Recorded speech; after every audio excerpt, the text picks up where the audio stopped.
Hello আমার গুলুমুলু দুষ্টু মিষ্টি বন্ধুরা, তোমরা সবাই কেমন আছো? আশা করছি তোমরা সবাই অনেক অনেক ভালো আছো। বন্ধুরা, আজ আবারও চলে আসলাম আমি সৃষ্টি, নতুন একটি মা ও ছেলের গল্প নিয়ে। আজকের গল্পটি শুনলে তোমাদের দাঁড়িয়ে যাবে এবং তোমাদের পাইপ দিয়ে ঝরনার মতো পানি বের হয়ে যায়। তাই গল্পটি শোনার আগে অবশ্যই হেডফোন ব্যবহার করো। আমি স্যারকে বললাম, প্লিজ আপনি আমার সাথে এরকম কাজ করবেন না। আমি আপনার কোম্পানিতে চাকরি করতে এসেছি, অন্য কিছু করতে আসিনি। আর তাছাড়া আমি আপনার মেয়ের মতো, আপনার সাথে আমার কোনোভাবেই এসব হয় না। স্যার আমাকে বলল, আমার এখানে চাকরি করতে হলে আমার কথা মানতে হবে। আমাকে খুশি করতে পারলে তোমার টাকা পয়সার অভাব হবে না। স্যারের এই সব কথা শোনার পরেও আমি কোনোভাবেই রাজি হচ্ছিলাম না। তারপর স্যার আমার সাথে এমন কাজ করলো, আমি বাধ্য হয়ে স্যারকে আমার সবকিছু বিলিয়ে দিলাম। স্যার আমার সাথে যা করলো তা শুনলে বন্ধুরা তোমাদের দাঁড়িয়ে যাবে। তাহলে চলো বন্ধুরা গল্পটি শুরু করি। তবে গল্পটি শুরু করার আগে তোমাদের কাছে আমার বিশেষ অনুরোধ, তোমরা অবশ্যই সামিয়া ব্লগ চ্যানেলটি সাবস্ক্রাইব করে আমাকে সাপোর্ট করবে। আমার নাম নীলুফা আক্তার নীলু। পরিবারের সবাই নীলু নামে ডাকে। বয়স 21 বছর। আমার গ্রামের বাড়ি দৌলতপুর। মা বাবা সহ আমরা সবাই একসাথে ঢাকাতে থাকি। আমি যখন স্কুলে পড়তাম তখন আমার সৌন্দর্যের প্রেমে পড়ে শত শত ছেলে আমায় প্রতিদিন বিরক্ত করত। আমার সাথে প্রেম করতে চাইতো, আমায় নিয়ে পার্কে ঘুরতে চাইতো, কিন্তু আমি আমার গতিতে চলতাম। আমি এসবে কান দিতাম না, কারণ আমার বাবা একজন গরিব মানুষ।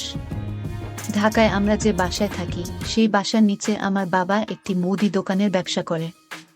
আমরা 3 বোন 2 ভাই। বুঝতেই পারছেন আমাদের বড় পরিবার। 2 ভাই ছোট ছোট এবং 2 বোন আমার ছোট। একজন পড়ে ক্লাস 7-এ আর একজন পড়ে ক্লাস 9-এ। ভাই বোনের মধ্যে আমি সবার বড়। বাবার আমাদের এত বড় পরিবার চালাতে অনেক হয়। তাই আমি ভাবলাম, আমি যেহেতু এসএইচসি পাশ করেছি, তাহলে পার্ট টাইম একটি চাকরি করতে পারলে বাবাকে হয়তো কিছুটা সাপোর্ট করতে পারবো। চাকরির কথা ভাবছি আর একটি জাতীয় পত্রিকা পড়ছি।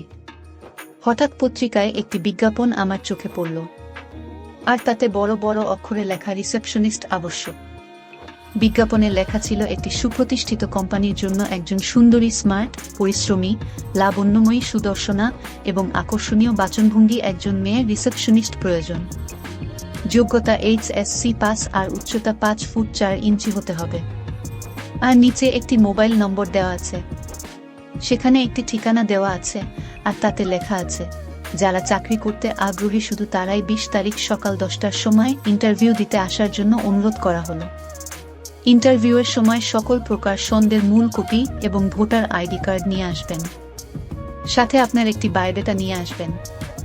আমি ভাবলাম, যদি আমার একটি রিসেপশনিস্টের চাকরি হয় তাহলে আমার পড়ালেখার খরচটা হয়তো আমি চালাতে পারবো, আর পাশাপাশি আমি আমার বাবাকে একটু সাহায্য করতে পারবো। কারণ বাবার এখন বয়স হয়েছে, বাবা মা আমাদের জন্য অনেক কষ্ট করছে, আর কত করবে। দেখি এবার আমি বাবা মাকে একটু সাহায্য করতে পারি কিনা। এই ভেবে আমি সবশেষে ইন্টারভিউতে যাওয়ার সিদ্ধান্ত নিলাম। তারপর আমার এক ছেলে বন্ধুর কাছে ফোন দিলাম আর বললাম, জাবির, আমি একটি কোম্পানি রিসেপশনিস্ট পোস্টে ইন্টারভিউ দিতে যাচ্ছি। এখন আমি কিভাবে প্রস্তুতি নিতে পারি? আমাকে একটু পরামর্শ দে। জাবির আমাকে বলল, দোস্ত, তোর যে চেহারা, পুরাই আগুন, তোর কিছুই করা লাগবে না। তুই শুধু ভালো করে সাজুগুজু করে কোম্পানির সামনে যেতে পারলেই হলো।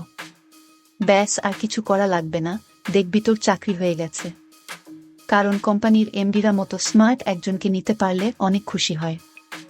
দেখিস, তুই যাও মাত্রই তো চাকরি হয়ে যাবে।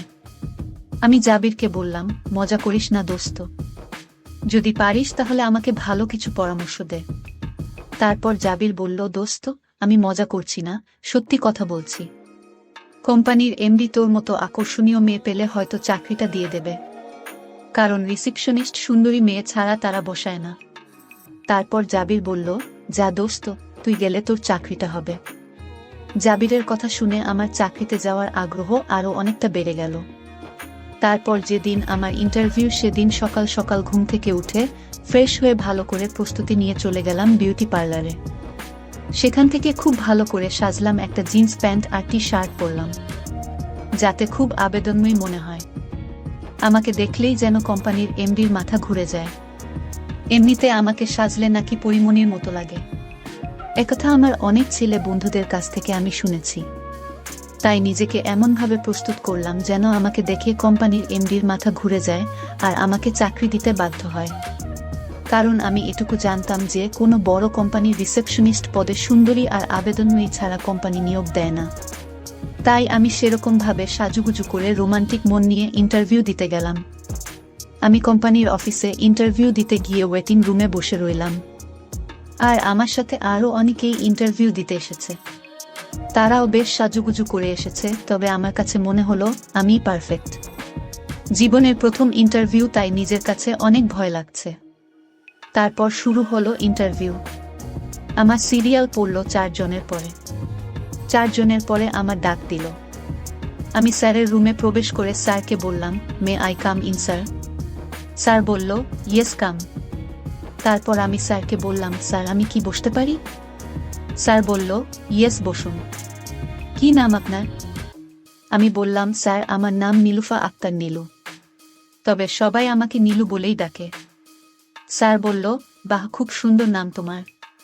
তুমি দেখতেও যেমন সুন্দর, তোমার নামটাও তেমনই সুন্দর। আচ্ছা নীলুফা, তুমি কেন আমাদের এখানে চাকরি করবে?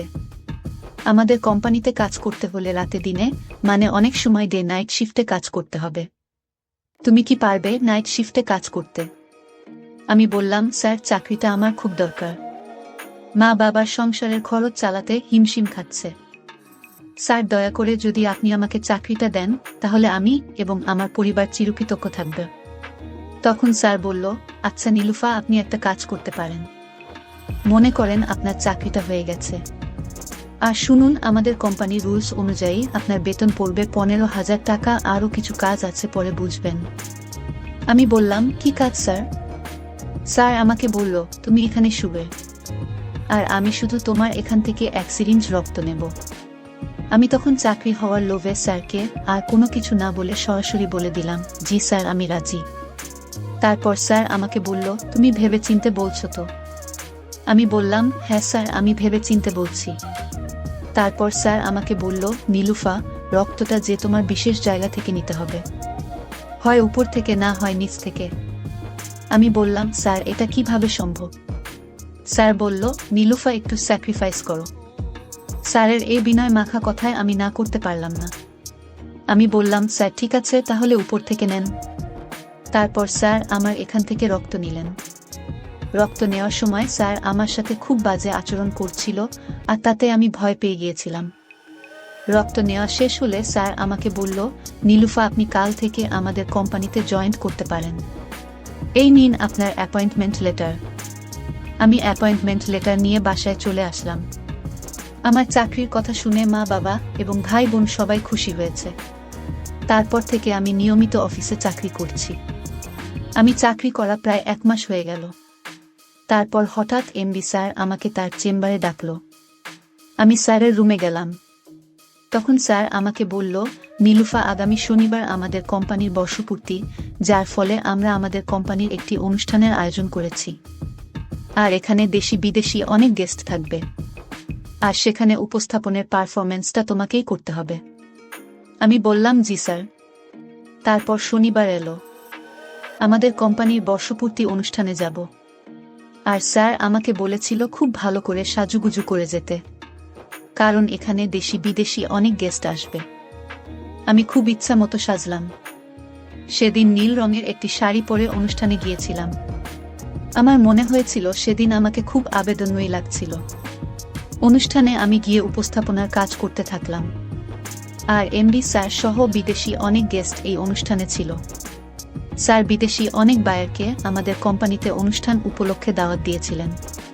তার মধ্যে 7 জন নাম করা বড় বড় বায়ার আমাদের কোম্পানির বর্ষপূর্তি অনুষ্ঠানে এসেছিল। তারা দেখতে অনেক বড় বড় মানুষ। আমার কাছে মনে হচ্ছে হেব্বি শক্তিশালী, অনেক পাওয়ারফুল। তারা যখন চেয়ারে বসে, তখন তাদের বিশ্বাসটা খুব ভালো করে বোঝা যায় যে তারা কত পাওয়ারফুল। অনুষ্ঠান চলাকালে আমি দেখলাম বিদেশি একজন বায়ার আমার দিকে খুব বাজেভাবে চেয়ে রইল, আর সালের কানে কানে ফিসফিস করে কি যেন বলল। আমি তখন আমার উপস্থাপনার কাজ করতেছিলাম। অনুষ্ঠান শেষে এবার সাংস্কৃতিক অনুষ্ঠানের পালা। এমনি স্যার আমাকে বলল, নীলুফা, এবার আমাদের কোম্পানির সকলের একটি অনুরোধ, তোমার একটি গানের সাথে নৃত্য করতে হবে। আমি বললাম, স্যার তেমন বেশি পাই না। তারপরেও স্যারের অনেক জোরাজুরিতে আমি নৃত্য করতে রাজি হলাম। আর এমনিতে যখন স্কুলে পড়তাম তখন আমি মাঝে মাঝে আমাদের স্কুলের সাংস্কৃতিক অনুষ্ঠানে নৃত্য করার মোটামুটি অভিজ্ঞতা আছে। তারপর একটি ডিজে গান বক্স ছেড়ে দিল। আমি গানের তালে তালে বিভিন্ন অঙ্গভঙ্গিতে নাচতে শুরু করলাম। আমার নাচ দেখে বিদেশিরা লোলুপ দৃষ্টিতে চেয়ে রইল। তারপরেও আমি আমার মতো করে সকলকে আনন্দ দেওয়ার জন্য বিভিন্ন কৌশলে নাচতে শুরু করলাম। এভাবে আমাদের অনুষ্ঠান শেষ হলো। অনুষ্ঠান শেষে এমডি স্যার আমাকে বলল, মিস নীলুফা, আজকে তোমার পারফরম্যান্স অনেক চমৎকার হয়েছে। তোমার নাচে বিদেশিরা অনেক খুশি হয়েছে। তবে তোমার সাথে আমার অনেক কথা আছে। তুমি ফ্রেশ হয়ে চেম্বারে আসো, একটু তাড়াতাড়ি চলে এসো, ঠিক আছে? আমি বললাম, জি স্যার। তারপর কিছুক্ষণ পর আমি এমনি স্যারের চেম্বারে গেলাম। স্যার আমাকে বলল, নীলুফা, তোমার সাথে আমার অনেক কথা আছে, কিন্তু কথাগুলো যে আমি কি করে বলি বুঝতে পারতেছি না। আবার তুমি যদি আমাকে ভুল বোঝ।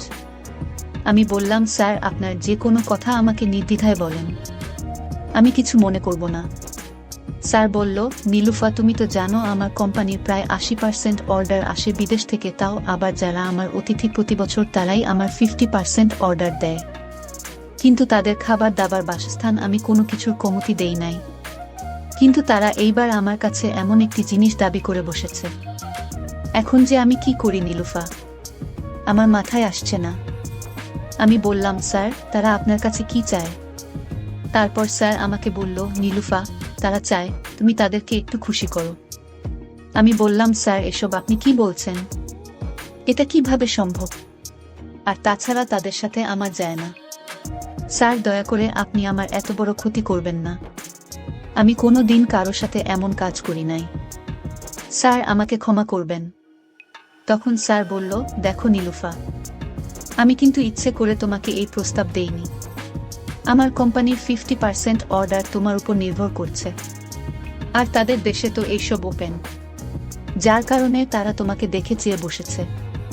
এখন তুমি তাদের প্রস্তাবে যদি রাজি না হও, তাহলে তারা আমার সকল অর্ডার বাতিল করে দেবে। আমার কোম্পানির বিরাট লস হয়ে যাবে। নীলুফা, আমি তোমার কাছে হাত জোর করে বলছি, তুমি দয়া করে আমার কোম্পানি রক্ষা করো। বিনিময়ে তুমি যা চাও আমি তাই দিব।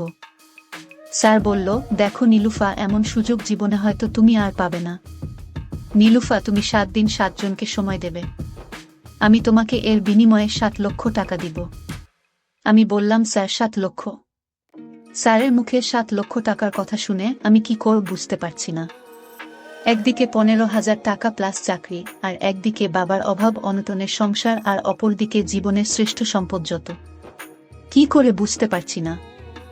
আমি স্যারকে বললাম, স্যার, আমাকে 1 ঘন্টা সময় দিন। আমি একটু ভাবি, আর ভাবতে ভাবতে এমনিতেই মায়ের ফোন এলো। মা বলল, নীলুফা, তো বাবার শরীর খুব খারাপ। আমরা তো বাবাকে হাসপাতালে নিয়ে এসেছি। এখন ডাক্তার বলেছে অপারেশন লাগবে, আর অপারেশনের খরচ হবে 5 লাখ টাকা। নীলুফা মা, এখন আমরা কি করি? তুই তাড়াতাড়ি একটু হাসপাতালে আয়। মায়ের ফোন পেয়ে মনটা ভেঙে গেল। আমি খুব দ্রুত এবং বিস্তারে এখানে গেলাম। আমি স্যারকে বললাম, স্যার, আমি আপনার প্রস্তাবে রাজি। এখন আপনি দয়া করে আমাকে 5 লক্ষ টাকা দিন, বাকিটা পরে নেব। এমনি স্যার বলল, কি বলো নীলুফা, তুমি এখন এত টাকা দিয়ে কি করবে? আমি বললাম, স্যার, আমার বাবা হাসপাতালে ভর্তি, অপারেশনের জন্য টাকা লাগবে। তারপর স্যার আমাকে বলল, কি বলো নীলুফা, তোমার বাবা হাসপাতালে ভর্তি? চলো তোমার বাবাকে আমিও দেখতে যাব, আর তোমার বাবার অপারেশনের টাকা আমি পেড করে দিচ্ছি। হাসপাতাল থেকে আসার পর স্যার আমাকে বলল, নীলুফা, তোমার জন্য আজকে আমাদের একজন সম্মানিত সুইজারল্যান্ডের গেস্ট অপেক্ষা করছে। আমি জানি এখন তোমার মন খারাপ, তারপরেও তাদেরকে খুশি করা তোমার উপর বাধ্যতামূলক। প্লিজ নীলুফা, একটু কনসিডার করো। তারপর স্যার আমাকে একটি রুমে নিয়ে গেলেন, যেখানে মিস্টার এলডেন্ট আমার জন্য অপেক্ষা করছে। আমি গিয়ে দেখি মিস্টার এলডেন্ট সেখানে বসে বসে আমার জন্য অপেক্ষা করছে, আর বিদেশি পানি পান করছে। আমাকে দেখে মিস্টার এলডেন্ট খুব খুশি হলো। তারপর মিস্টার এলডেন্ট কি যেন বিদেশি পাওয়ারফুল শরাব আমাকে পান করালো। আমি তা খেলাম। অনেক টেস্ট খাওয়ার পর দেখি আমার খুব এনার্জি মনে হচ্ছে এরকম 10 এলিমেন্টকে আমি কন্ট্রোল করতে পারবো। তারপর শেরমান শুরু করলো। সে এতটাই রোম্যান্টিক যে এতদিন শুধু বিদেশিদের কথা শুনতাম, আজ নিজে উপভোগ করার সুযোগ পেলাম তাদের সাথে রোমান্স করে আনন্দ করে ফুর্তি করার। তারপর আমরা প্রায় অনেকক্ষণ আনন্দ ফুর্তি নাচ গান করলাম। এতদিন শুধু মানুষের নিকট শুনতাম যে বিদেশিরা আনন্দ ফুর্তিতে খুবই এক্সপার্ট, আর আজকে তা বাস্তবে বুঝলাম। তাদের সাথে আনন্দ ফুর্তি করে এতটুকুই বুঝলাম যে তারা যখন আক্রমণ করে তখন খুবই ভয়ানক হয়ে যায়, যা খুব কম সংখ্যক মানুষই সহ্য করতে পারে। এইভাবে 7টি দিন 7 জনের সাথে পার হলো। 7টি দিনেই ছিল আমার কাছে স্মরণীয়। যদিও আমার প্রথম খুব খারাপ লাগছিল, কিন্তু কিছুক্ষণ পরেই আমি শান্তি পেয়েছিলাম। আসলে সত্যি কথা বলতে তারা অনেক পারে, তারা অনেক পাওয়ারফুল বটে। আমি তাদের সাথে রোমান্স শেষ করে এমডি স্যারকে ফোন দিলাম। স্যার এসে আমাকে এখান থেকে নিয়ে গেল। তারপর কাজ শেষে এমডি স্যার আমাকে বলল, কি নীলুফা, তুমি আমার কোম্পানিকে বাঁচিয়েছ। তোমার জন্য আর একটি গিফট আমার পক্ষ থেকে। তুমি এবার চোখ বন্ধ করো। একটু পর স্যার আমাকে বলল, এবার চোখ খোলো। আমি চোখ খুলে দেখি স্যার আমার জন্য ডায়মন্ডের একটি রিং উপহার হিসেবে দিল, আর বলল, কন্ট্রাক্টের বাকি টাকা আমি তোমার অ্যাকাউন্টে ট্রান্সফার করে দিয়েছি। তারপর থেকে আমি এইভাবে স্যার আমাকে দিয়ে প্রতিনিয়তই কাজ করাতো। আমি আস্তে আস্তে তাদের বাধ্য হয়ে গেলাম। এইভাবে সকলের চোখ ফাঁকি দিয়ে চলতে লাগলো আমার কাজ। তারপর কিছুদিন পর বাবা মা আমাকে একটি ছেলের সাথে আমায় দিয়ে দিল। ছেলেটি খুবই দুর্বল, আমি তার কাছ থেকে কোনো কিছুই পাই না। আমার যা প্রয়োজন সে আমাকে তা কিছুই দিতে পারে না, কারণ আমার তো বেশি পেয়ে অভ্যাস। ভাবলাম তার সাথে মনে হয় আমার শান্তি হবে না, তাই আমি তাকে ডিভোর্স দিয়ে চলে আসলাম। ডিভোর্স দিয়ে চলে এসে আমি আবার আমার এমডি স্যারকে ফোন দিলাম। স্যার, আমি আবার আপনাদের সাথে কাজ করতে চাই। আমার অনেক প্রয়োজন, যা আপনারা ছাড়া কেউ এর চাহিদা পূরণ করতে পারবে না। তারপর আমার স্যার বলল, নীলুফা, তোমার জন্য এই কোম্পানির দরজা সারা জীবন খোলা। চলে এসো। তবে নীলুফা, তোমাকে আজকে আমি একটা সত্য কথা বলি। তুমি কি জানো প্রথম দিন তোমার বিশেষ জায়গা থেকে কেন আমি রক্ত নিয়েছিলাম? আমি বললাম, না স্যার। কারণ তুমি ছিলে আমার এই পথের প্রথম দিনের টার্গেট, আর বিদেশিরা আমাকে বলেছিল যাদের দ্বারা এই কাজ করা তাদের রক্ত পরীক্ষা করে রাখতে। কারণ তারা খুবই সচেতন, যাদের রক্ত একদম পরিষ্কার তাদের সাথে তারা আনন্দ করে। তারা খুবই স্বাস্থ্য সচেতন। নীলুফা, এই জন্য তোমার রক্তটা আগে পরীক্ষা করেছিলাম। তারপর তোমাকে এক নাটকীয় কায়দায় তোমার অনেক মূল্যবান করে দিলাম। তুমি এখন আমার 1000 কোটি টাকার সম্পদ। আমরা আমাদের কাজ চালিয়ে যাই। তারপর থেকেই আমি এখনো দেশের প্রতীক। প্রতিদিন শত শত মানুষকে আনন্দ দেওয়াই আমার মূল কাজ। জানি না এই পথের শেষ কোথায়, আর কোথায় গিয়ে দাঁড়ায় এই জীবনের গতিধারা। বন্ধুরা, তোমাদের নিকট আমার একটি ছোট্ট প্রশ্ন। এই গল্প থেকে তোমরা কি শিখতে পারলে? দয়া করে কমেন্ট করে জানাবে। বন্ধুরা, ভিডিওটি যদি ভালো লাগে তাহলে একটি লাইক দিন, আর তোমরা যদি এরকম ধরনের মজার ভিডিও পেতে চাও তাহলে দয়া করে আমার চ্যানেলটি সাবস্ক্রাইব করো। তোমাদের সকলের সুস্বাস্থ্য কামনা করি। ভিডিওটি দেখার জন্য তোমাদের সকলকে অসংখ্য ধন্যবাদ। বন্ধুরা, আমি সৃষ্টি। আজকের গল্পটি এখানে শেষ করলাম। দেখা হবে পরবর্তী গল্পে। আর হ্যাঁ, তোমরা যারা আমার সাথে ভিডিও কলে কথা বলতে চাও তারা আমার চ্যানেলটি সাবস্ক্রাইব করে রাখো। পরবর্তী গল্পে আমি আমার ইমো নাম্বারটি তোমাদেরকে দিয়ে দিব।